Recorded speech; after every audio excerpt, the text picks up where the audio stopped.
உண்மை. ஆமென். தாவீதுக்குள்ள என்ன இருந்தது? உண்மை. ஆமென். நம்ம தொடர்ந்து வாசிப்போம். முதலாவதாக யோவான் 4ஆம் அதிகாரம் 23ஆம் வசனம் 24ஆம் வசனத்தை வாசிப்போம். யோவான் 4ஆம் அதிகாரம் 23, 24.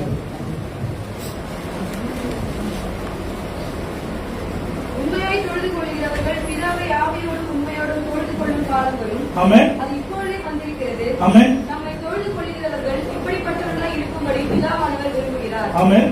தேவன் ஆவியாய் இருக்கிறார். தேவன் ஆவியா இருக்கிறார். அவரை தொழுது கொள்கிறவர்கள் ஆவியோடும் உண்மையோடும் அவரை தொழுது கொள்ள வேண்டும் என்றார். ஆமென்.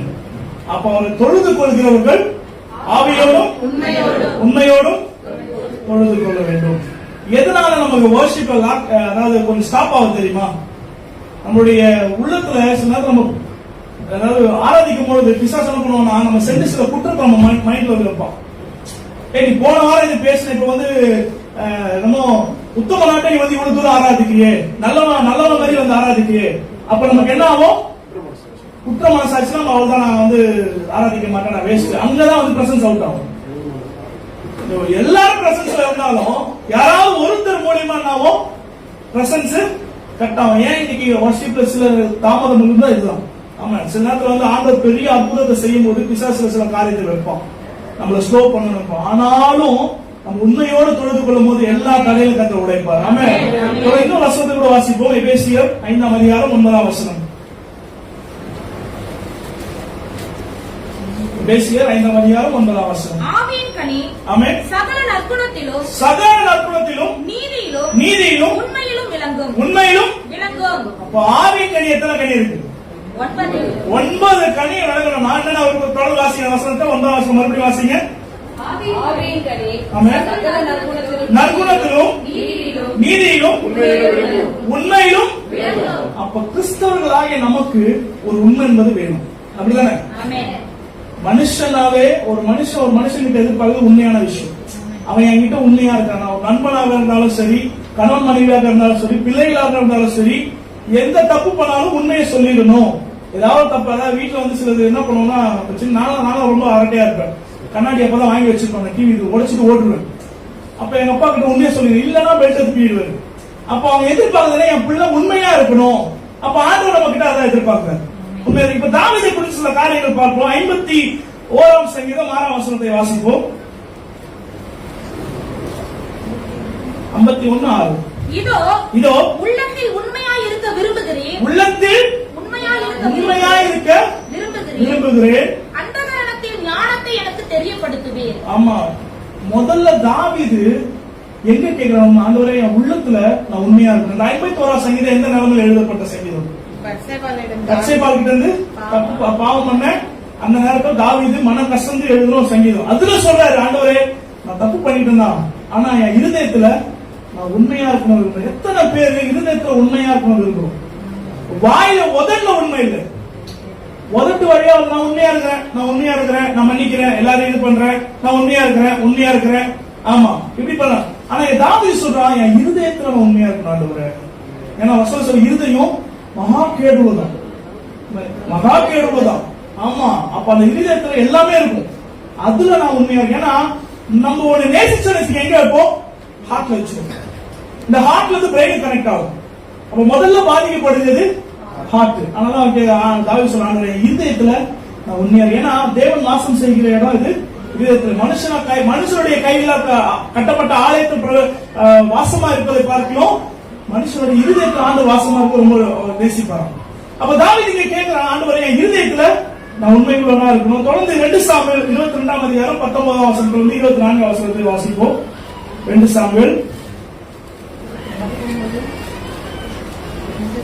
22:19 வாசிங்க. என் ஆபத்து நாளிலே எனக்கு எதிரிட்டு வந்தார்கள், கர்த்தரோ எனக்கு ஆதரவா இருந்தார். போன வாரம் ஆண்டவர் நமக்கு வாக்குத்தத்தோட சேர்த்து ஒரு வாக்கு சொன்னாரு. தாவீது கர்த்தருக்குள்ள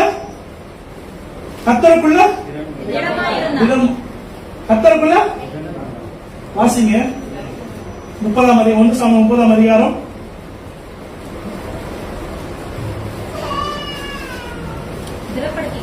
திடப்படுத்திக் கொண்டார். தாவீது என்ன பண்ணா? இந்த வாரம் ஆண்டவர் சொல்றாரு, ஆண்டவர் உனக்கு ஆதரவா இருப்பார். ஆமென். எத்தனை பேர் ஆமென் சொல்றீங்க? ஆமா. போன வாரம் திடப்படுத்தி கொண்ட இந்த வாரத்தில் ஆண்டவருக்கு ஆதரவா இருப்பார். தொடர்ந்து வாசிப்போம். அந்த 2 சாமுவேல் வாசிங்க. ஆபத்து நாளிலே ஆமென். எனக்கு எதிர்த்து வந்தார்கள். ஆமென். கர்த்தரோ எனக்கு ஆதரவா இருந்தார். ஆமென். என் மேல் அவர் பிரியமா இருந்தபடியால் ம். விசாலமான இடத்திலே என்னை கொண்டு வந்து என்னை தப்புவித்தார். ஆமென். கர்த்தர் என் நீதிக்கு தக்கதாக ம். எனக்கு பதில் அளித்தார். ம். என் கைகளின் சுத்தத்திற்காக ம்.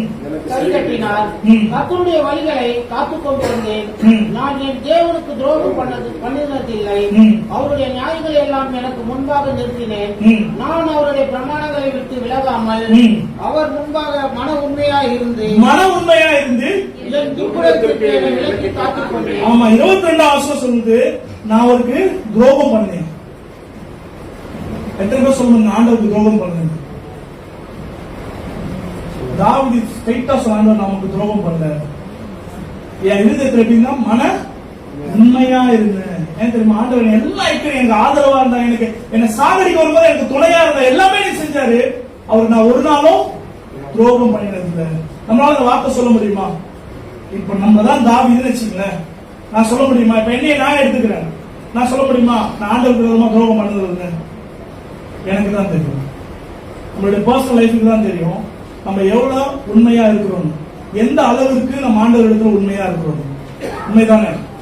நம்ம நிறைய டைம்ஸ் ஆண்டவரை துரோகம் பண்ணிட்டு போயிடும். துரோகம் என்பது சாதாரண வார்த்தை இல்லை. ஒருத்தனை துரோகின்னு சொல்லிட்டோம்னா அவன் பெரிய இதுவாயிடும். நான் அதாவது எதிரி கூட மன்னிச்சுவானா, துரோகிய மன்னிக்கவே மாட்டேன்னு சொல்லுவோம். அப்ப தாவீது சொல்றான், ஆண்டவர் விரோதமா துரோகமே நான் பண்ணல, அவருக்கு அவர் முன்னாடி எப்படி இருக்க மன உண்மையா இருக்கேன். அப்ப தாவீது ஆண்டவர் என் மனதுல உண்மையா இருக்கிறது கேட்டதுனால அவன் இப்பதான் சொல்றான், நான் ஆண்டவர் முன்னாடி மன உண்மையா இருக்கான்னு சொல்லுவோம். ஏன் இந்த காரியத்தை ஆண்டவர் சொன்னான்னு தெரியல. காலையில ஒரு நாள் கரெக்டா புதன்கிழமை இருக்கும், காலையில நான் ஜெபிச்சுட்டு எழுந்து வரும்போது ஆண்டவர் இந்த வார்த்தையை கொடுத்தார். உண்மை தாவீதுக்குள்ள இருந்தது உண்மையான விஷயம். ஏன் அவனுடைய உயர்வுக்கு காரணம் அந்த உண்மை. ஆண்டவர் உண்மையோடு தொழுது கொண்டான். அவன்கிட்ட பொய்யே இல்லை. தாவீதுக்கு யாரோ வந்து நீ கை தட்டு தாவீதுக்கு சொல்ல, தாவீதுக்கு நீ சத்தமா பாடு தாவீதுக்கு சொல்ல, நீ டான்ஸ் ஆடி பாடி தாவீதுக்கு வந்து யாரும் சொல்ல, ஆண்டவர் கூட சொல்ல. அவன் ஒன்னு சொல்ற நல்லா கேட்டு நான் யோசிக்க உட்காந்துருந்தேன். ஏன் தாவீதுக்கு இவ்வளவு இருக்குன்னா, இப்ப நீங்க ஒரு 10 ரூபாய் ஆண்டவருக்கு காணிக்க போறீங்க, ஆண்டவர் கண்டிப்பா 100 ரூபாய் திருப்பி தருவார். உண்மைதானே? நீங்க ஒண்ணுக்கு ஆனா நீங்க துதிச்சீங்கன்னா மட்டும் ஆண்டவர் என்ன செய்வாங்க அவனுக்கே தெரியாது. ஒத்துக்கிறீங்களா? நீங்க துதிச்சாலே ஆண்டவர் என்ன செய்யறாரு நமக்கே தெரியாது. ஏன்னா அவர் நம்ம கொடுத்ததான் ரிட்டர்ன் டபுள் மடங்கா கொடுப்பாரு. நீ அவரை துதிச்சனா, அவரை நீ பிரைஸ் பண்ணனா, உன்னை மற்றவர்கள் துதிக்கும்படி ஆண்டவர் வைப்பார். ஆமென். பவுலும் சீலாவும் இரவுல அவங்க என்ன பண்ணாங்களா? துதித்து கொண்டிருந்தாங்களா? அவங்க துதிக்கும் போது அஸ்திபாரங்கள், ஆமென், அஸ்திபாரங்கள். தாவீதுடைய வாழ்க்கையில முக்கியமான காரியம் துதிச்சனால. எல்லாம் சொல்லுவாங்க தாவீது ஒரு துதித்து கொண்டே இருப்பாங்க. அது உண்மையான விஷயம் தான். தாவீது துதிச்சனால தான் இவ்வளவு உயர்வுக்கு வந்தான்னு சொல்லிட்டு சொல்லப்படுது. 1 சாமுவேல் 22ஆம் அதிகாரம் 14 வசனம் சொல்லுமே. 1 சாமுவேல் 22ஆம் அதிகாரம் 14 வசனம். அபிமெலேக்கு ராஜாவுக்கு பிரதியுத்தரமாக, ஆமென், உம்முடைய எல்லா ஊழியக்காரரிலும் தாவீதை போல ராஜாவுக்கு மருமகனும் உம்முடைய கட்டளையின்படி செய்து வருகிறவனும் உம்முடைய வீட்டிலே கனமுள்ளவனா இருக்கிற எத்தனை பேர் வீட்டுல உண்மையா இருக்கிறோம்? தாவீது லைஃப்ல அவன் ஆண்டவருக்கு உண்மையா இருந்தான். நம்ம ஆண்டவருக்கு உண்மையா இருந்துருவோம், ஆனா ஃபேமிலியில உண்மை இருக்காது. உண்மைதானே? உண்மைதானே? நிறைய விஷயத்துல நம்ம ஃபேமிலிக்கு உண்மை இல்லாம போயிடும். நிறைய விஷயத்துல எடுத்தோன்னு சொன்ன காசு விஷயத்துல உண்மை இல்லாம போயிடும். ஆமா, சேலரி போட்டோன்னே, ஆமா எவ்வளவு சேலரி வந்து நமக்கு ஆண்களுக்கு மட்டும்தான் தெரியும், பெண்கள் எவ்வளவு சேலரி வரும் அவங்களுக்கு மட்டும்தான் தெரியும். ஃபேமிலியில உண்மையா இருக்கிறோமா? ஃபேமிலியில உண்மையா நம்ம உயர்வை எதெல்லாம் தடுக்குதுன்னு தெரியுதா? இப்போ நம்முடைய ஆசீர்வாதத்தை எதை தடுக்குதுன்னு தெரியுதா? உண்மை. உண்மை. ஐயா, உண்மை உள்ள மனுஷன் ஆண்டவர் தேர்றான். என்ன சொல்ற? இந்த உண்மை, நீ உண்மை உள்ளவன் என்று நம்பி ஆண்டவர் இந்த ஊழியத்தை உன் கையில கொடுத்தாங்க. ஆமா, இந்த ஊழியம் பாஸ்டமா கையில, இந்த ஊழியர்கிட்ட மட்டும் ஆண்டவர் கொடுக்கல, இந்த சபை கிட்ட ஆண்டவர் கொடுத்திருக்காரு. இந்த சபையில எத்தனை பேர் வந்திருக்காங்க, போயிருக்காங்க. ஆமா, ஆமாண்ணே, சுகம் பெற்று வந்தவங்க அநேகர். 4 சர்வீஸ் நம்ம நடத்தலாம், இந்த இடமே பத்தாது. உண்மைதானே? ஆயிரக்கணக்கான பேர் இந்த சபையில சுகம் பெற்று போயிருக்காங்க. ஆனா ஆண்டவர் ஏன் உங்க மட்டும் வச்சுட்டாரு தெரியுமா? பாசமாக திட்டு வாங்குறதுக்கா? இல்ல இல்ல. நீங்க வந்து நம்ம வந்து பாசமாக வெறுப்பேற்றுறதுக்கா? இல்ல, எதுக்குமே இல்ல. ஆண்டவர் உன்னை உண்மையுடன் நம்பிதான் இந்த ஊழியத்தை ஆண்டவர் வச்சிருக்காரு. எத்தனை பேர் ஒத்துக்கிறீங்க? நம்மளோட உண்மையுடன் நினைச்சுதான் இந்த இயேசு சுகமளிக்கிற ஊழியத்துல இத்தனை வருஷம் ஆண்டவர் வச்சிருக்காரு. அப்ப ஆண்டவருக்கு நம்ம குடும்பம் என்பது குடும்பத்துக்கு முக்கியமான விஷயம். குடும்பத்துக்கு உண்மையா இருக்கும். குடும்பத்துக்கு இன்னைக்கு செய்தி எல்லாம் பார்த்தீங்கன்னு சொன்னா, நேற்று 2 நாள் முன்னாடி வந்த செய்தி, மனைவி கணவனுக்கு உண்மையானதுனால 3 குழந்தைகளை கொண்டுட்டாங்க. கேட்கும் போது ஒரு மாதிரி இருக்குல்ல.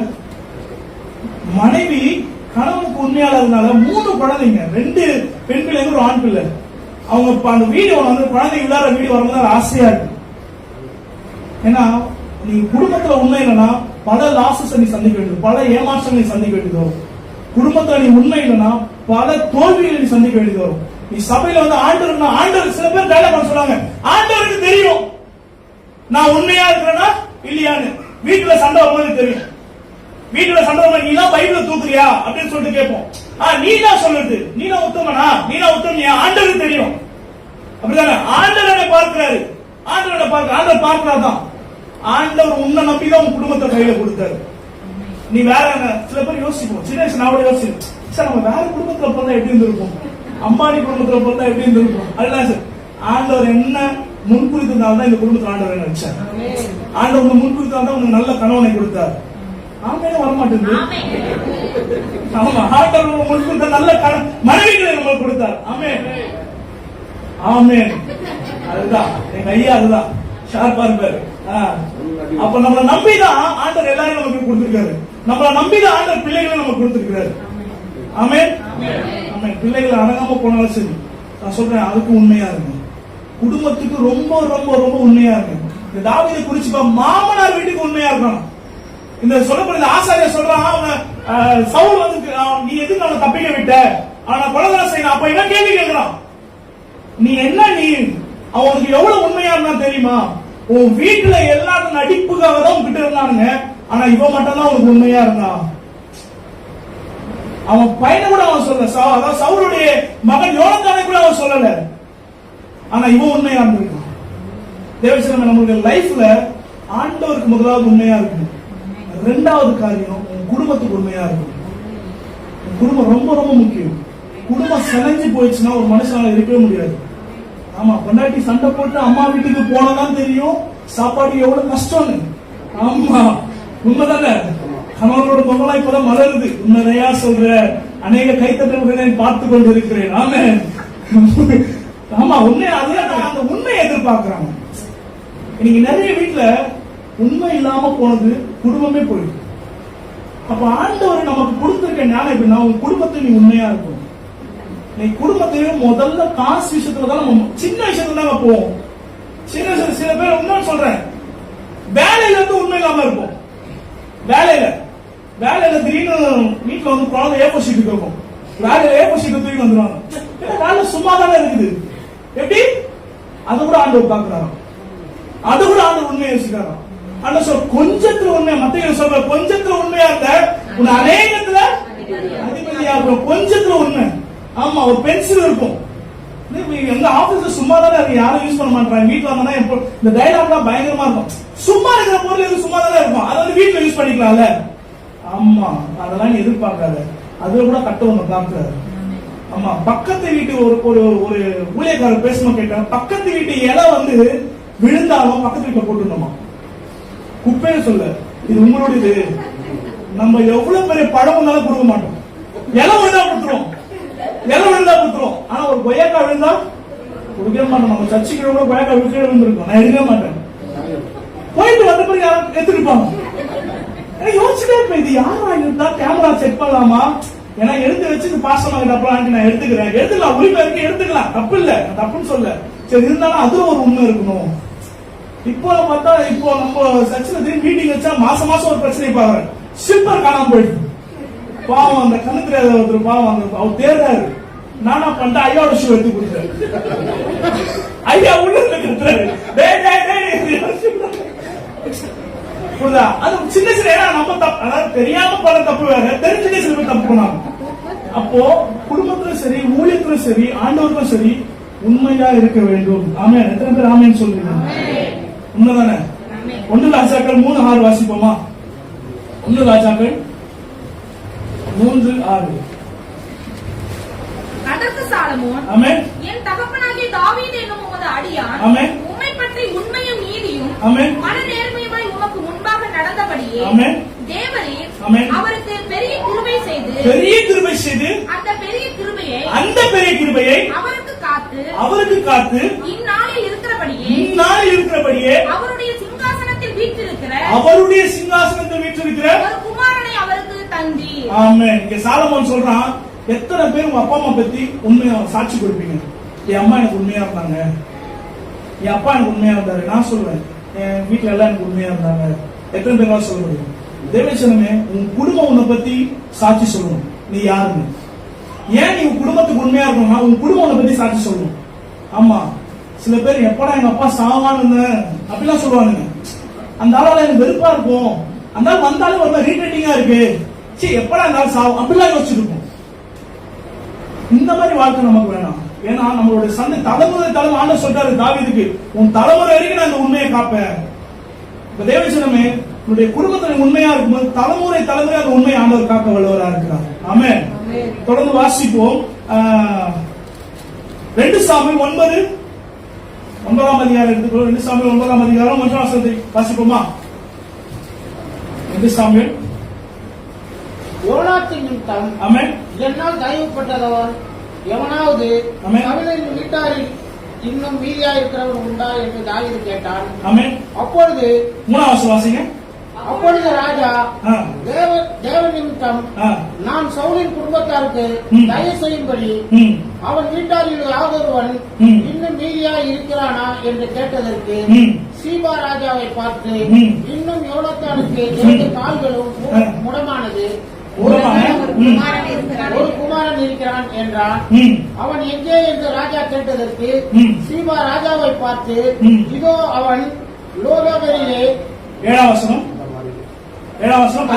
தாவீது அவனை பார்த்து நீ பயப்படாதே, உன் தகப்பனாகிய யோனத்தான் நிமித்தம் நான் நிச்சயமாய் உனக்கு தயவு செய்து உன் தகப்பனாகிய சவுலின் நிலங்களை எல்லாம் உனக்கு திரும்ப கொடுப்பேன். நீ என் பந்தியில் நித்தம் அப்பம் புசிப்பாய் என்றான். 13 வசனம்.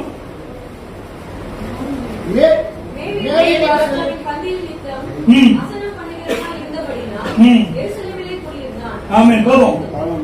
இங்க யார் இந்த மேரி போசட்? யாரு? யோனத்தான் யாரு? சவுலோட பிள்ளை. முக்கியமான விஷயம் வரணும். தாவீதுடைய தேவச்சனமே, தாவீது தான் வாழ்க்கையை தான் ஃப்ரெண்ட்ஸுக்கும் உண்மையா இருந்தான். அவன் சொல்றான், யோனத்தான் நிமித்தம் யாராவது ஒருத்தருக்கு அவங்களுக்கு நான் நல்லது செய்யணும். அப்ப ஃப்ரெண்ட்ஷிப் தான் உண்மையா இருக்கும். பழக்கத்துக்கு நம்ம உண்மையா இருக்கணும். நம்ம ஃப்ரெண்ட்ஸ் போனாலும் பரவாயில்ல, நமக்கு துரோகம் பண்ணாலும் பரவாயில்ல, நமக்கு போனே கூட பண்ண மாட்டானுங்க. நீ தான் போன் பண்ணிட்டே இருப்ப, அவன் வேலையை பார்த்துட்டு போயிட்டே இருப்பான். எப்படி? அவன் வேலையை பார்த்துட்டு போயிட்டே இருப்பான். நீ நல்லது பண்ணலாம், ஃப்ரெண்ட்ஸுக்கு நிறைய நல்லது பண்ணிருப்ப. ஒரு காலத்துல அவன் கஷ்டப்படும் போது நீ அவனுக்கு நிறைய நல்லது பண்ணிருப்ப. இப்ப உனக்கு கஷ்டம் வரும்போது நீ கேட்க கூட மனசு, அவன் பார்த்துட்டு கம்முன்னு இருப்பான். நீ அதுக்கப்புறம் மைண்ட்ல ஒண்ணுமே யோசிக்காதீங்க. நீங்க அவனுக்கு உண்மையா இருங்க. ஆமென். உன் அயல் வீட்டாருக்கு நீ உண்மையா இரு, உன் பக்கத்து வீட்டுக்காரங்க நீ உண்மையா இரு.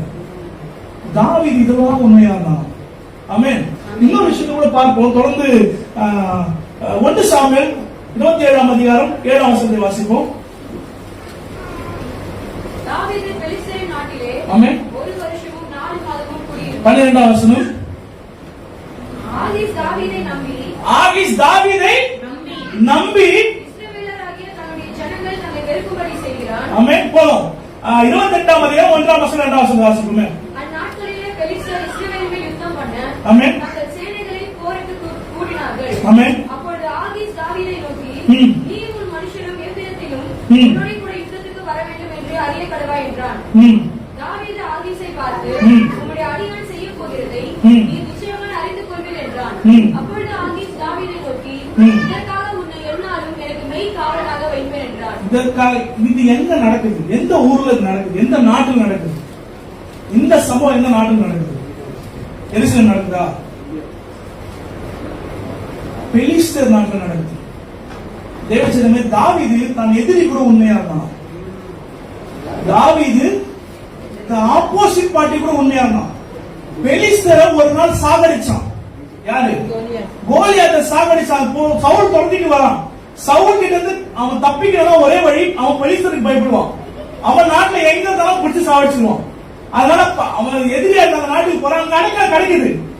அங்க போயிட்டு அவன் திமிர்த்தனத்தை பண்ண, அவன் துரோகியா மாறல. ஆண்டவருக்கு மாத்திரம் அல்ல, அவன் மனுஷனுக்கும் தன்னுடைய எதிரிக்கும் அவன் துரோகம் பண்ணல. கொஞ்சம் கூட துரோகத்தை நினைக்கல. அவன் தன் எதிரிக்கு உண்மையா இருந்தான். ஆமென். அங்க சொல்லப்படுது 27ஆம் அதிகாரத்துல, ஆபீஸ் அவனை நம்பி ஒரு எதிரி நாட்டு தான் நாட்டுல இருக்கிற ஒருத்தர் பாகிஸ்தான்ல யாராவது நம்புவாங்களா? பாகிஸ்தான் ஆர்மி இந்தியன் ஆர்மி யாராவது நம்புவாங்களா? சொல்றான் தாவீதை பத்தி பாப்பா, அவன் அங்கேயே உண்மையா இருக்கான். தன் எதிரிக்கும் உண்மையா இருக்கான். எதிரிக்கும் உண்மையா இருக்கான். நம்ம வாழ்க்கையில எதிரி சபிச்சுட்டு தான் இருக்கும். ஆனா அந்த எதிரி கூட உண்மையா இருக்கணும். பக்குவம் இருக்கு. அதுதான் கிறிஸ்தவம். அதுதான் ஊழியம். நான் பார்த்தேன் கடந்த நாட்களை பார்க்கும்போது, இந்த வார்த்தையை கொடுக்கும்போது எனக்கு ஒரு சம்பவம் ஞாபகம் தொடர்ந்து அந்த சம்பவம். ஆமா, அப்பதான் யோசிச்சேன். தான் எதிரி கூட உண்மையா இருக்கணும். நினைச்சா எதிரியை சாகடிச்சிடலாம். நம்மளை விட பவர் அவனுக்கு கம்மி தான். ஏன்னா தாவீதை பார்த்து ஓடுறவன் தான் பெலிஸ்தர், அப்படித்தானே? ஆனா அவன் போய் அங்க போய் அவன் சொல்றான், இதற்காகவே நான் உன்னை மெய்க்காவலனா வைப்பேன். இதற்காகவே. நம்ம வாழ்க்கையில் நம்ம எதிரி நம்மளை நம்பி அவன் வீட்டு சாவியை கொடுப்பானா? சொல்ல முடியுமா? உன் எதிரிகிட்ட போய் காரை கொடுக்க, கார் வானா சைக்கிள் கொடுப்பானா? கொடுக்க மாட்டான். சொல்றான், உன்னை மெய்க்காவலனா வைப்பேன். ஏன்னா அவன் கிட்ட இருந்து உண்மை. உன்னுடைய வாழ்க்கையில நீ திருப்பிக் கொள்வதற்கு முக்கியமான விஷயங்கள் உன் வாழ்க்கையில உண்மை வேண்டும். குடும்பத்துல, உன் சபையில, ஆமா, முதல்ல நீ உனக்கே உண்மையா இருக்க வேண்டும். நான் எனக்கு உண்மையா இருக்கும்.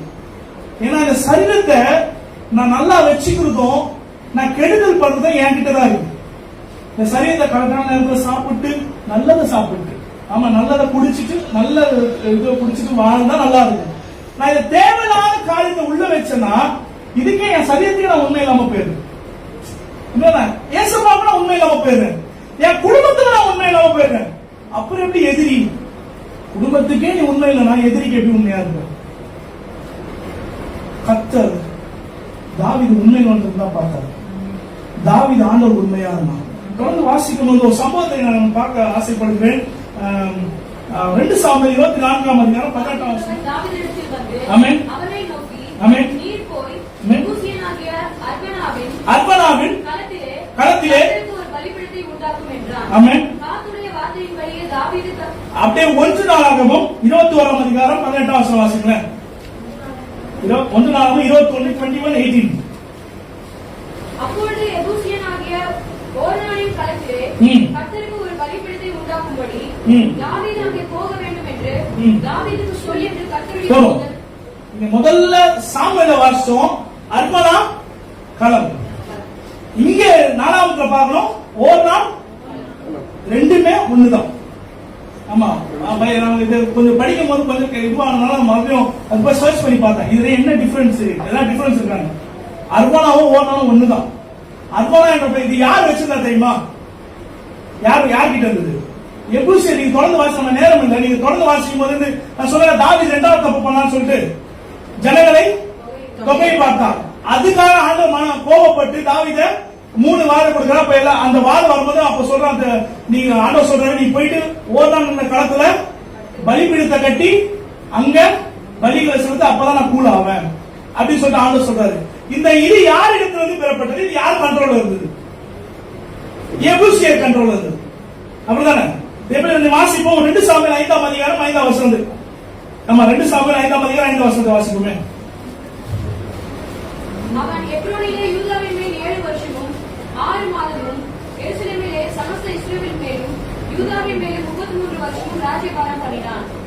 தேசத்திலே குடியிருக்கிற எபூசியர் மேல் யுத்தம் பண்ண. தேசத்திலே நல்லா கவனிக்கணும், வசனத்தை நல்லா கவனிக்கணும். தேசத்திலே வாசிங்க. தேசத்திலே குடியிருக்கிற எபூசியர் மேல் யுத்தம் பண்ண ராஜாவானவன் தன் மனுஷரோட கூட எருசலேமுக்கு போனான். அவர்கள் உள்ளே பிரவேசிக்க தாவீது தாவீதை நோக்கி நீ இதற்குள் பிரவேசிப்பதில்லை, குருடரும் சப்பானிகளும் உன்னை தடுப்பார்கள் என்று சொன்னார்கள். ஆனாலும் தாவீது சீயோன் கோட்டையை பிடித்தான். ஆமென். அது தாவீது நகரமாயிற்று. போதும். இப்ப இது யாருக்கிட்ட இருந்து தாவீது ஜெயிச்சான்? எபூசியர் கிட்ட இருந்து ஜெயிச்சான். இந்த எபூசியர் இங்க கேவலமா பேசுறாங்க தாவீது. நீ எல்லாம் உள்ள வந்தனா எங்க வீட்டுல இருக்கிற ஹேண்டிகேப் ஒன்னு சாவடிச்சிருவான், எங்க ஊர்ல இருக்கிற ஹேண்டிகேப்பை குருடன் ஒன்னு சாவடிச்சிருவாங்க. ஆனாலும் வசனம் ஆனாலும் தாவீது சீயோன் கோட்டையை பிடித்தான். இங்க தாவீது நகரம் ஆயிடுச்சு. ஆராய்ச்சியாளர்கள் சொல்றாங்க என்னன்னு பார்த்தா இத மறுபடியும் தாவீது எபூசியர் கிட்டே கொடுத்துட்டான் அப்படின்னு அவங்க சொல்றாங்க. அது அவங்களுடைய ஏடுகளில் அப்படி சொல்லும் போது பைபிள் ஸ்டடியில பார்க்கும் பொழுது இந்த பட்டணத்தை கொடுத்தான். எங்க எபூசியர் அவங்க கிட்ட இருந்து தான் ஓர்னான் என்ற கலவு. ஆமா, அர்மானா என்பது எபூசியர் பாஷையில ராஜா என்ற அர்த்தம். ஓர்னான் என்பது அந்த இடத்தோட பேர். இந்த இடம் எங்க தெரியுமா கடைசியா வந்து முடியும்? இந்த இடம் எங்க தெரியுமா? இந்த இடம் ஆக்சுவலா என்ன இடம் தெரியுமா? ஆபிரகாம் தம் மகனாகிய ஈசாக்க பலி கொடுத்த இடம் இதுதான். ஆமா, இப்போ ஓர்னான் என்ற களம் இதுதான். மெல்கிசேதேக் தன்னுடைய பலிகளை செலுத்திய இடம் இதுதான். எபேசியர் பண்ணி ஆதியாகம வாசிக்கலாம், எபேசியர்களுக்கு சொல்லப்படும். அதே போல தாவீது சாலமோன் கட்டிய தேவாலயம் எங்க இருக்கு? இந்த காலத்துல தான் இருக்கு. மறுபடியும் தேவாலயம் கட்ட போறாங்கல்ல, அது எந்த இடத்துல? இந்த இடத்துல தான் இருக்கு. எத்தனை பேருக்கு புரியுது? இதை விட என்ன பியூட்டினா ஆண்டவருடைய 1000 வருஷம் அரசாட்சி எங்க நடக்கும்னா இங்கதான் நடக்கும். புரியுதா? இந்த காலம் இப்ப ஏன் இது வரனா, இங்க தாவீது சொன்னால எதிரி கூட உண்மையா இருப்பானு இங்க என்ன பண்ணா எபிசர் கிட்ட கொடுத்துட்டான். அதாவது சரித்திரங்கள் சொல்லப்படுகிறது, ஹிஸ்டாரிக்கல் சொல்லப்படுறாங்க. இது தாவீது வந்து எபிசர் கிட்ட கொடுத்துட்டான். அப்ப இங்க போய் பின்னாடி நீங்க வாசிக்கும் பொழுது தாவீது அந்த பணத்துக்கு போயிடுறான். தாவீது வருது, அந்த அர்மனா பார்த்து அந்த ராஜா பார்த்து ஓடிறானா. என்ன இல்ல ஆண்டவர் வந்து இங்க பலி கொடுக்க சொன்னாரு, ஒரு பலிபீடத்தை கட்டி இங்க பலி கொடுக்க சொன்னா வந்த ராஜா நீங்க எந்த இடத்த வேணா எடுத்துக்கங்க, இது உங்க இடம் தானே எடுத்துக்கங்க அப்படின்னு சொல்லிட்டு அவன் சொல்றான். எடுத்துக்கங்க. அப்புறம் இல்ல இல்ல இல்ல இல்ல நான் காசை கொடுத்து தான் வாங்குவேன். அப்ப ஆண்டவருக்கு செய்யற ஒவ்வொரு விஷயத்திலும் அவன் உண்மையா இருந்தான். புரியுதா? ஆண்டவருக்கு செய்யற ஒவ்வொரு அதோட வாசிக்கும் பொழுது அது சொல்லப்பட 24 சாமுவேல் 24ஆம் அதிகாரம் 24ஆம் வசனத்துல அது 50 சைக்கிள் வாசிங்க. 24 ராஜா அர்பனாவை பார்த்து அப்படியல்ல, நான் இலவசமாய் வாங்கி தேவனாகிய கர்த்தருக்கு சர்வாங்க தகன பலிகளை செலுத்தாமல் அதை உன் கையிலே விலை கிரயமாய் வாங்குவேன் என்று சொல்லி தாவீது அந்த களத்தையும் மாடுகளையும் 50 சேக்கல் விலை வெள்ளிக்கு கொண்டான். ஆமா, அப்படியே 1 நாளாகமம் 21-24 வாசிங்க. 21-24. அதற்கு தாவீது ராஜா ஓர்னானை நோக்கி அப்படியல்ல, நான் உன்னுடையதை இலவசமாய் வாங்கி கர்த்தருக்கு சர்வாங்க தகனங்களை பலியிடாமல் அதை பெரும் விலைக்கு வாங்குவேன் என்று சொல்லி தாவீது அந்த நிலத்திற்கு 600 சேக்கல் விலை பொன்னை ஓர்னானுக்கு கொடுத்து அங்கே கர்த்தருக்கு ஒரு பலிபீடத்தை கட்டி சர்வாங்க தகன பலிகளையும் சமாதான பலிகளையும் சாமுவேல்ல பார்த்தோம். அவன் 50 சேக்கல் வெள்ளியை கொடுத்தான். இங்க என்ன பண்றான்? ரெண்டும் ஒண்ணு தானே, ஒரே இடம் தானே. அது என்ன மீனிங்னா நல்லா வாசிக்கும் போது அவன் 50 சேக்கல் வெள்ளிக்கு என்ன வாங்குறான்னா அந்த இடத்தையும் மாடுகளையும் வாங்குறான். இங்க 600 கோல்டுக்கு என்ன வாங்குறான்? அந்த இடத்தை முழுசுமா வாங்குறான், அந்த மலை முழுசுமா வாங்குறான். இதுதான் அதோட டிஃபரெண்ட். நல்லா புரிஞ்சுங்களா? புரியுதா? ஆமா, இந்த 600 சேக்கல் இதோட விலை மதிப்பு என்ன தெரியுமா? அப்போ நம்ம இதுக்கு 600 கோல்டு இருக்குல்ல, 600 சேக்கல் தங்கம் இருக்குல்ல, அது அப்பத்தோட இப்ப விலை அப்பத்தோட விலை பாத்தீங்கன்னா 3.5 கோடி. நம்மளுடைய இந்தியன் ரூபி பாத்தீங்கன்னா 3.5 கோடிக்கு தான் இடத்தை வாங்கியிருக்கான். அதான் சொன்னான் பெரு விலைக்கு இது வாங்குவேன். அவன் நினைச்சிருந்தா அந்த அர்மனா போய் மறுபடியும் வெளியே போனிருக்கான், நீ கிளம்பு இது ஏன் இடம். ஆனா அவன் கொடுத்ததுல உண்மையா இருந்தான், அவன் சொல்லுக்கு அவன் உண்மையா இருந்தான். நம்ம சொல்லிட்டு மாறிடுவோம். வசனம் சொல்லுது அவர் சொல்லியும் செய்யாது இருப்பார். அவர் பொய் சொல்ல மனுஷனா அப்படின்னு சொல்ல பாடணும்ல. பொய் சொல்லிட மனிதன் அல்ல, மனம் மாறிட மனுபுத்திரன் அல்ல. அப்போ அவர் சொன்னதை தாவீது சொன்னதை நிறைவேற்றான். இல்ல இல்ல இல்ல நீ வா, நான் உனக்கு நீ எவ்வளவு காசோ அதுக்கு ஏத்த நான் கொடுத்துறேன். அதுக்கப்புறம் அவன் பலியிட்டான். இப்ப எங்கன்னா இப்ப முன்னாடி சொன்னல அந்த இடம் உண்மையா வாங்கப்பட்டதுனால தான் மறுபடியும் அந்த இடத்துல ஆலயம் கட்டப்படுது. தேவன் உன்னுடைய வாழ்க்கையில நீ உண்மையா இருக்கும் போது தேவனுடைய ஆலயம் உனக்குள்ள கட்டப்படும். தேவனுடைய ராஜ்யம் உன்னிலிருந்து எழும்பும். எத்தனை பேர் ஆமீன் சொல்றீங்க? எத்தனை பேர் ஆமீன் சொல்றீங்க? நல்லா புரிஞ்சுக்கணும். உண்மையா இருக்குன்னு சொன்னா உன் இருதயத்துல இருந்து ஆலயம் இருக்கும். கர்த்தருக்கு உண்மையா எல்லா விஷயத்துல கொடுக்கறதுல இருந்து வாங்குறதுல இருந்து சில பேர் வாங்கிட்டு என்ன பண்ணுவாங்கன்னா நான் வாங்கலாம்னு சொல்லுவாங்க. தப்புன்னு போய் போலீஸ் போய் கம்ப்ளைண்ட் கொடுத்துருவாங்க. நான் அவங்க கிட்ட ஒண்ணுமே வாங்கல, அவங்க என்ன வந்து அநியாயம் வட்டி கேட்கிறாங்க, கொஞ்சம் பாருங்க அப்படின்னு சொல்லுவாங்க. பொய்யா இருக்குது. வசனம் சொல்லுது, உனக்கு நஷ்டமே ஆனாலும் நீ சொன்னதை நிறைவேற்று. வசனம் இருக்கு. உனக்கு லாபம் இல்லாமல் போனாலும் சரி, உனக்கு நஷ்டம் ஆனாலும் சரி, நீ சொன்னதை செஞ்சிரு. ஏன்னா நீ உண்மையதான் பேசணும். நீங்க நம்ம ஒரு நாள்ல நேத்து எத்தனை போய் சொல்லியிருப்போம், நேத்து எத்தனை போய் சொல்லியிருப்போம். ஆமா, ஊழியத்துக்கு வரணும்னா பட்டு ஒரு போய் வரும். இல்ல பாஸ்டர்மா, காலையில இருந்து நல்லா இருந்தேன், மதியானம் தான் கொஞ்சம் ஃபீவரா இருக்கு, பாக்குற பாஸ்டர்மா. ஆமா, ஊழியத்துக்கு ஐயா போடுவா போல வேலைக்கிழமை சபையாருக்கு ஒரு நெய் ஊட்டல். ஆமா, இந்த மாதிரி ஊழியம் இருக்கு, நம்ம மறந்து போவோம். ஆமா, நான் முன்னாடியே சொன்னேன், இந்த ஊழியத்தை ஆண்டவர் பாஸ்டர் அடிக்கடி சொல்லுவாங்க. பாஸ்டர் சந்திரபோசையா கிட்ட மட்டும் இல்ல, குடும்பத்துக்கிட்ட மட்டும் இல்ல, சுமித்ராமா கிட்ட மட்டும் ஆண்டவர் கொடுக்கல, நம்மளை நம்பிதான் ஆண்டவர் கொடுத்துருக்காங்க. இந்த ஊழியம் வந்து நான் உண்மையா சொல்றேன், ஊழியம் ஒரு நேரத்துல உடஞ்சி போகுதுன்னா அது காரணம் நம்ம தான் இருக்கும். நம்மளுடைய உண்மை இல்லாத தன்மை தான் அது குறைஞ்சு போடுறாங்க. சபையில முக்கியமான சபை மனுஷ வாழ்க்கையில ஐயா சாதாரண ஒரு மனுஷன் கூட நீ உண்மையை சொல்லதான் எதிர்பார்ப்பான். ஒரு அக்யூஸ்ட அவன் உண்மையை சொல்றதுக்கு சித்திரவதை பண்ணுவாங்க. ஆண்டவர் அப்படி லட்டியை தூக்கி நம்மளை அடிச்சாதான் எப்படி இருக்கும் சொல்லுங்க பாக்கலாம். ஆமா, உண்மை இல்லாம ஆண்டோடைய ஆலயத்தை கள்ள புகையாக்குனாங்க. அது உண்மை உள்ள இடம், அந்த இடத்த கள்ள புகையா மாத்த எடுத்தாரு சாட்டை எல்லாரும் வச்சு வாங்கினார். அந்த மாதிரி ஆண்டவர் கையில சாட்டையை கொடுத்தா நான் எத்தனை அடி வாங்குவேன் சொல்லுங்க பாக்கலாம். அவர் 39 அடி வாங்கினாரு, நாளா 600 அடி 500 அடி வாங்க வேண்டியதா இருக்கும். ஆமா, பிஞ்சுல முதுலாம் தேவச்சனமே. அப்ப ஆண்டவர் நம்ம மெதுவா தான் நடத்துறோம். ஏன்னா ஆண்டவர் வந்து உண்மை இருக்கான எதிர்பார்க்கறாங்க. ஏன் தெரியுமா? வாசிப்போம் 89வது சங்கீதம் 35வது வசனத்தை வாசிப்போமே.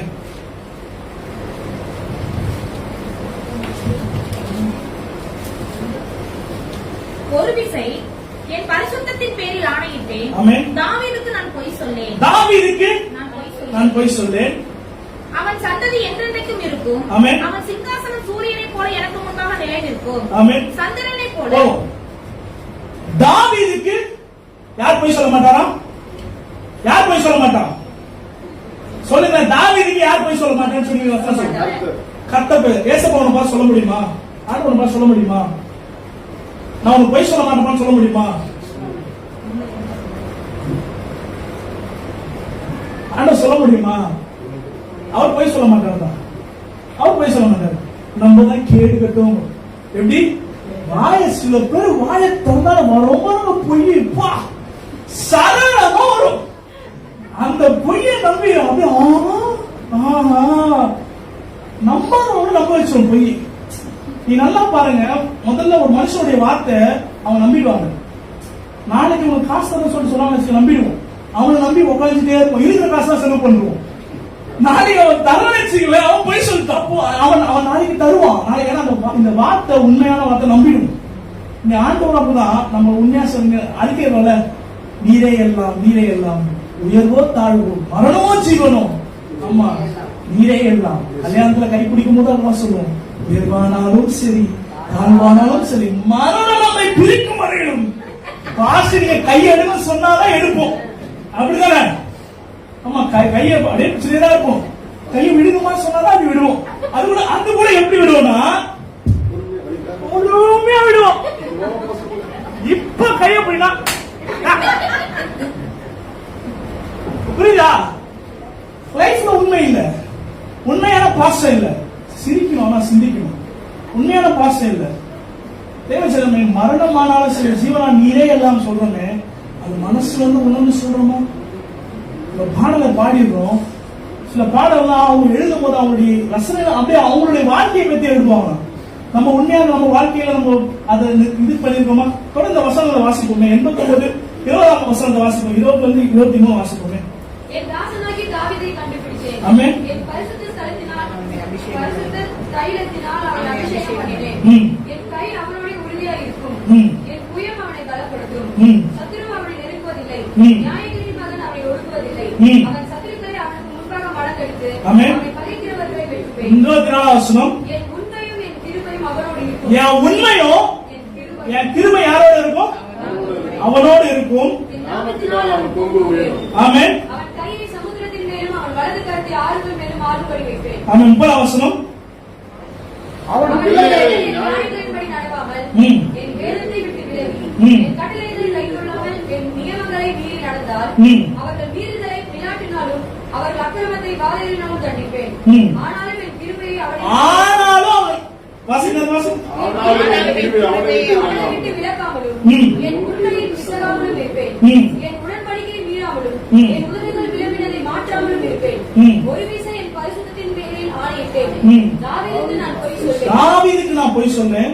அவன் சந்ததி என்றென்றைக்கும் இருக்கும். ஆமென். போதும். அவன் சிங்காசனம் 30 வசனம், அதாவது 32 வசனம், 33 வசனம் வாசிக்கும் போது, ஆனாலும் என் கிருபை அவனை விட்டு விலகாமலும் என் உண்மையை விசாராமலும் என் உன்னைய கொஞ்சம் கூட பிசக மாட்டான். பிசகுறதுனா என்ன? பிசைறது இல்ல. பிசகுறதுனா என்ன? லைட்டா இந்த நேர்கோட்டை போது இது லைட்டா, சில பேர் ஸ்கேல் வச்சாலும் அப்படி போவோம் கோடு, தெரியுமா? அந்த பிசகாமலும் கொஞ்சம் கூட 100 அளவு கூட நான் சொன்ன உண்மையை அவங்ககிட்ட விளக்க மாட்டேன். ஆண்டவன் பார்த்து சொல்ல முடியுமா? ஆண்டவன் சொல்ல முடியுமா? கஷ்டம்தான் சொல்றாரு, கஷ்டம்தான். ஏன்னா வசனம் சொல், தாவீதை நான் முன்குறிச்சேன், அவனை தெரிந்து கொண்டேன். தேவன் ஆண்டவர் நம்மளை தெரிந்து கொண்டார், அபிஷேகத்தை நம்ம அபிஷேகித்தார், நமக்கு எல்லாமே செஞ்சாரு. ஆனா நம்ம தான் ஆண்டவர் உண்மை இல்லாம போயிட்டோம். இதுதான் பாயிண்ட். ஆண்டவருக்கு நான் உண்மை இல்லாம போனதுனால தான் என் சந்ததி கஷ்டப்படுது. ஆண்டவருக்கு நான் உண்மை இல்லாம போனதுனால என் குடும்பம் கஷ்டப்படுது. ஆண்டவருக்கு நான் உண்மை இல்லாம போனதுனால தான் என் சபை கஷ்டப்படுது. உண்மை ஒத்துக்கிறீங்களா? ஆமா. உனக்கு எல்லாத்தையும் திருப்பி கொள்ளணும்னா உனக்கு வைராக்கியம் வேணும், உண்மையும் வேணும். தாவீது வாழ்க்கையில அதை அவன் நிரூபிச்சான். தன் குடும்பத்துக்கு, முதலாவது ஆண்டவருக்கு, தன் குடும்பத்துக்கு, தன் நண்பனுக்கு, தன் எதிரி கூட அவன் உண்மையில நிரூபிச்சான். ஆண்டவருக்கு செய்தது கூட உண்மை நிரூபிச்சான். ஆண்டவருக்கு எது செய்யணும், ஃபர்ஸ்ட் குவாலிட்டியில செய்யணும் சொல்லுவாங்க. ஃபர்ஸ்ட் குவாலிட்டி பெஸ்டா செய்யணும். அந்த வார்த்தை அடிக்கடி கேட்பேன் ஊழியக்காரங்க, பெஸ்டா செய்யணும். ஆமா, நம்ம வீட்டு அலங்காரமா இருக்குதோ இல்லையோ, தேவனுடைய ஆலய அலங்காரமா இருக்கும். நம்ம வீட்டை பார்த்து வச்சுப்போம். அப்படிதானே? பார்த்து வச்சுப்போம். ஒரு நாளைக்கு 4 முறை நம்ம வீட்டை பெருக்குவோம். அப்படிதானே? அந்த வீடு அதை விட இது எது இருக்கணுமா? தேவனுடைய ஆலயம் அழகா இருக்கணும். தாவீது அதான் சொல்றான். போன வாரத்தை பார்த்தோம்ல, தாவீது அதான் சொல்றான், நான் இங்க இவ்வளவு நல்ல அழகான வீட்டுல இருக்கிறேன், தேவனுடைய உடன்படிக்கை பெட்டி எங்க இருக்குது? துணிகளாக மூடப்பட்டிருக்கியா? அந்த உணர்வு நமக்குள்ள வருதா? அந்த வைராக்கியமும் தாவீதுக்குள்ள இருந்த உண்மை. ஏன் தாவீது இன்னை வரைக்கும் பேசுறோம்? தாவீது குறிச்சு இவ்வளவு விஷயம் அவன் மறைக்கப்பட்டிருந்தது. அவன் முக்கியமான விஷயம், சிம்பிளான வார்த்தை தாங்க. நம்ம லைஃப்ல ரொம்ப பெரிய விஷயத்தை நம்ம பெருசா எடுத்துப்போம். நம்ம சொல்ல முன்னாடி சொன்ன துரோகிட்ட பெரிய விஷயத்தை எடுத்துப்போம். உண்மைன்றது சின்ன வார்த்தை, 4 லெட்டர், ஆனா நம்ம மறந்துடுவோம். அப்படிதான் உண்மையே இல்லைங்க. ஆனா கடிதத்தை எழுதும் போது நம்ம கீழே ஒண்ணு போடுவோம் பாருங்க. நான் ஸ்கூல் டைம்ல இருக்கும், your truthfully, your obediently, your faithfully, இப்படிக்கு சின்சியர்லி, இப்படிக்கு நான் தான். அதை வாசிக்கும் போது அவங்க பாப்பாங்க, நீ எல்லாம் உண்மையா இருக்கிறியாடா, சைன் போடணுமா போட வேணாவா? புரியுதா? ஏன்னா மனுஷனே, ஐயா உனக்கு உண்மை இல்லாத மனுஷனை உன்கிட்ட உண்மை எதிர்பார்ப்பான். உனக்கு உண்மையா இருக்குன்னு துளிவிட நினைக்க மாட்டான். ஆனா நீ அவனுக்கு உண்மையா இருக்குன்னு நினைப்பான். தாவீதுக்கு அப்படிதான் நினைச்சாங்க. தாவீது சவுலுக்கு ரொம்ப உண்மையா இருந்தான். இல்ல ஆண்டவரால் அபிஷேகம் பண்ணப்பட்டவன் ஒரு நாள் கைப்பட மாட்டேன், நான் உண்மையா இருப்பேன் அப்படி இருந்தாங்க தாவீது. ஆனா சவுல் அவனுக்கு உண்மையா இருந்தான். அப்போ கூட தாவீது அவனுக்கு உண்மையா இருந்தான். எதிரி நாட்டுக்கு போயிட்டு அங்கேயும் உண்மையா இருந்தான். ஆமா, எதிரி சொல்ல முடியுமா நீ நல்லவனு? உன் எதிரி என் ஆப்போசிட் பார்ட்டி வந்து என்ன சொல்ல முடியுமா இவன் நல்லவனு? யாரும் சொல்லாத வார்த்தை அவன் சொல்லுவான். நானே என்னை பத்தி யோசிக்க மாட்டேன், அதான் அவன் சொல்லுவான். ஆனா இங்க தாவீது எதிரி சொல்றான், நீ அவனை நம்பி நான் அவனை மெய்க்காலனா வைக்கிறேன்டா. நம்ம லைஃப்ல ஆண்டவருக்கு எந்த விஷயத்துல நம்ம உண்மையை தவறுதோம். நம்ம ஆண்டவர் மாத்திரம் இல்லைங்க, முதல்ல ஆண்டவர் உண்மையா இருக்கணும், குடும்பத்துக்கு உண்மையா இருக்கணும். ஆமா, உன்னுடைய நண்பனுக்கு உண்மையா இருக்கும். நண்பன் சொன்னா பக்கத்து வீட்டுக்காரங்க உண்மையா இருக்கணும். அந்த அக்கா உனக்கு இவ்வளவு பெரிய கிண்ணத்துல பழம் கொடுத்தா நீ அந்த கிண்ணத்துல தான் பழம் கொடுக்கணும். அது உண்மைதான். இல்ல எக்ஸ்ட்ரா கூட கொடு. நீ தம்மா தூண்டு கிண்ணத்துல கொடுக்க பாரு. எப்பா அவங்க தீபாவளிக்கு என்ன பண்ணுவாங்கன்னா கலகலாதெல்லாம் வந்து 10 வைப்பாங்க. நீ கிறிஸ்துமஸ் என்ன பண்ணுவ 2 தான் வைப்ப. இது நம்ம ஆளுங்க என்ன பண்ண, கிறிஸ்துமஸ் என்றால் கேக் மாத்திரம் தான். அதனால கேக் வசந்த பேக்ல ஒரு கேக் வாங்கி குத்துவேன். எல்லாத்துலயும் உண்மையா இருங்க. உங்க ஆபீஸ்ல உண்மையா இருங்க. வேலை செய்யற இடத்துல உண்மையா இருங்க. நமக்கு உயர்வே வராது. நான் எனக்கு முடிச்சிருந்தேன் ஒரு 5 நிமிஷத்துல. ஒரு ஊழியத்துல ஒரு நண்பர் எனக்கு பழக்கமானாரு. அவர் என்ன பண்ணுவாருன்னா ஜார்ஜ் ராஜ் பாட கூட கேட்க மாட்டாரு. ஏன்னா அவன் பாவி, நான் ஆண்டவருக்கு உண்மையா இருக்கேன். இவ்வளவு பரிசுத்தமா இருக்கிறானே, நம்ம சிரிச்சுட்டே பேசுவோம்ல, கலகலப்பா இருப்போம்ல, இன்னும் சிரிக்க கூட மாட்டான். என்ன அதுல ரொம்ப உண்மையா இருக்கிறான் போல, ஆண்டவனை ஆசீர்வதிக்கணும்னா அப்பதான் தெரியுது அவன். அது ஒரு கிறிஸ்டியன் இதுதான். ஒரு ஸ்தாபனம் வேலை செய்யறது. பிரியாணி 130 ரூபா பிரியாணி 200 ரூபா பில் போட்டுவாங்க. பில்லு கிளைம் பண்றாரு. அப்போ ஒரு பிரியாணிக்கு 70 ரூபாய், 100 பிரியாணி வந்தா 7000 ரூபாய். உண்மை இருக்கா உங்ககிட்ட? நீ என்ன ஆக்ட் பண்ணாலும், என்ன நடிச்சாலும், யாரு முன்னாடி வந்து என்ன நடிச்சாலும், நான் இன்னும் யோசிப்பேன். ஒரு கண்டுபிடிக்கலாம்னு யோசிச்சுனாங்க. போனை கட் பண்றோம்ல, அது இன்னும் 2 செகண்ட் கழிச்சு அவங்க பேசுறது என்ன, அவன் கட் பண்ணிட்டு 2 செகண்ட் அவங்க என்ன பேசுறாங்க கேட்கணும். புரியுதா? மியூட் இல்லையா? கட் பண்ணாலும் ஒரு 4 செகண்ட் அவங்க என்ன பேசுறாங்க, வர போன வெயிட் அவுட் பண்ண அவ்வளவு. ஆமா, ஐயோ நீங்க இருந்தா நல்லது, கட் பண்ணி வர போன் பேசலாம். கட் பண்ணி சொல்லுவோம். சில நேரத்துல கட் பண்ணாமே பேசி இருக்கும். நிறைய பேர் போன சைடு ஆஃப் பண்ணாம டச், என்னைக்கு டச் போன் வந்து நிறைய பேர் மாட்டேங்கும். அதான் டெக்னாலஜி வளர நிறைய பேர் மாட்டேங்கும். அந்த சைடு பண்ண ஆஃப் பண்ணாம உள்ள போட்டுக்கிறாரு. இவரு பாட்டு அவர் பத்தி குறை சொன்னாரு, இவரு போன் வச்சு கேட்டு ஓகே அவ்வளவுதானே. இவர் ரெக்கார்டும் பண்ணிட்டாரு.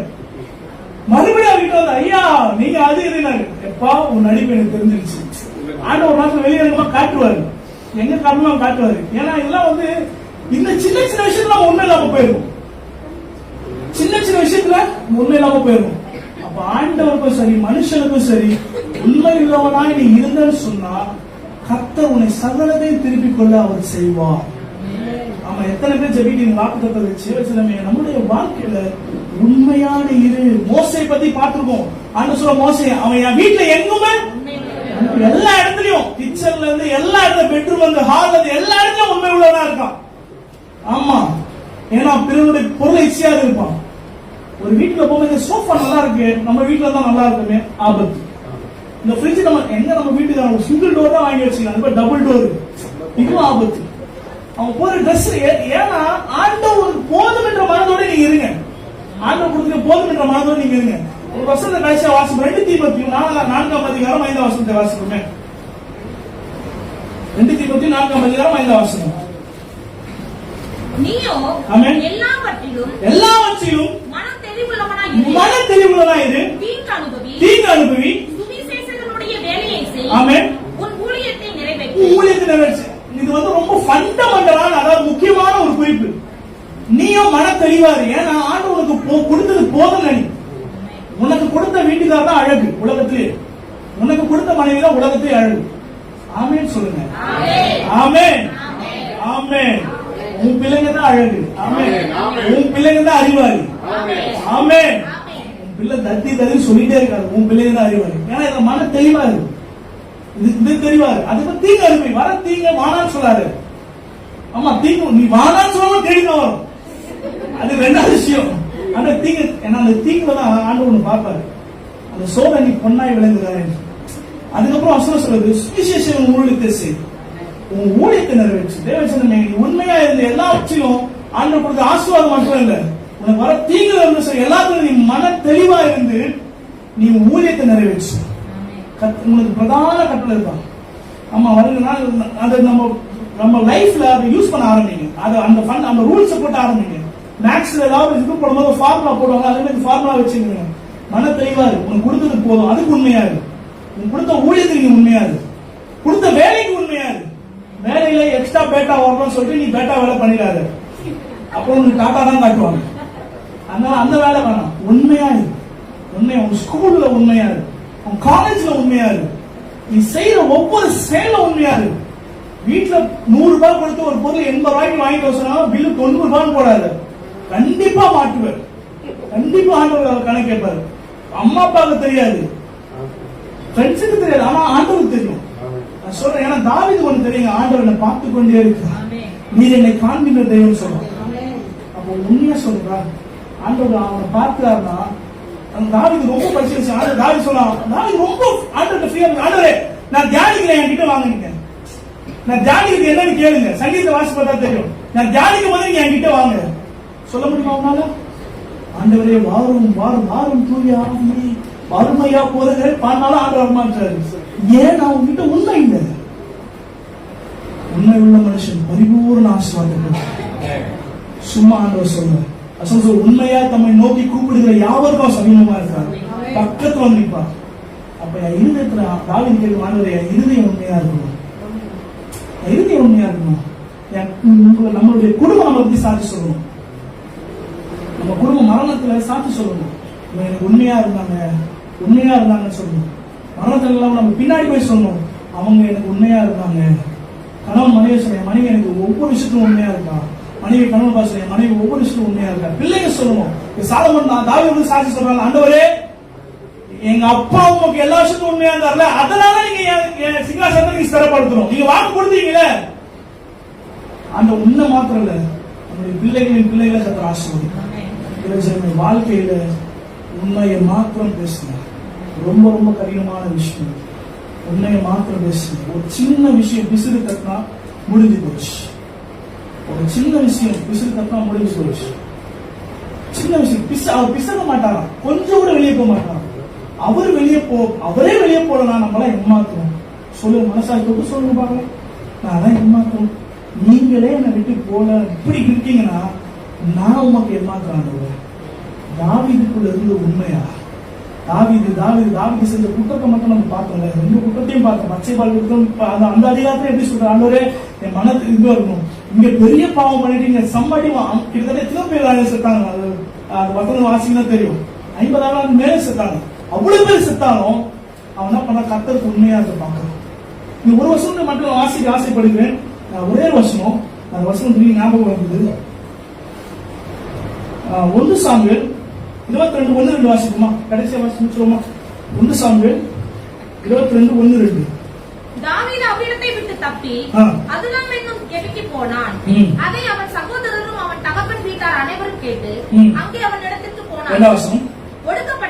ஒடுக்கப்பட்டவர்கள் கடன்பட்டவர்கள் முறுமுறுக்கிறவர்கள் யாரும் தாவீதுக்கு எந்த சிச்சுவேஷன் இருக்கான்னு தெரியுமா? ஓடி போகும்போது இத்தனை கேரக்டர் உள்ளவங்க இருக்கான். நம்ம சில நேரத்தில் இடத்துல சொல்றோம், ஏன் போய் சொல்லணும்? சிச்சுவேஷனால போய் சொல்லணும் பாஸ்டர், சந்தர்ப்ப சூழ்நிலை ஒரு போய் சொல்ல வேண்டியது வந்தது. இவனுக்கு பயங்கரமான சந்தர்ப்ப சூழ்நிலை. ஏன்னா அவனை பகைக்கிறவங்க அவன் கூட இருக்காங்க, கடனாம கூட இருக்கான், முழுவதும் கூட இருக்கான். அவன் யாருக்காகவும் பொய்யே பேசல. அவன் எல்லாம் கூட இருக்கிறவனுக்காக நீ பொய்யே பேசாத.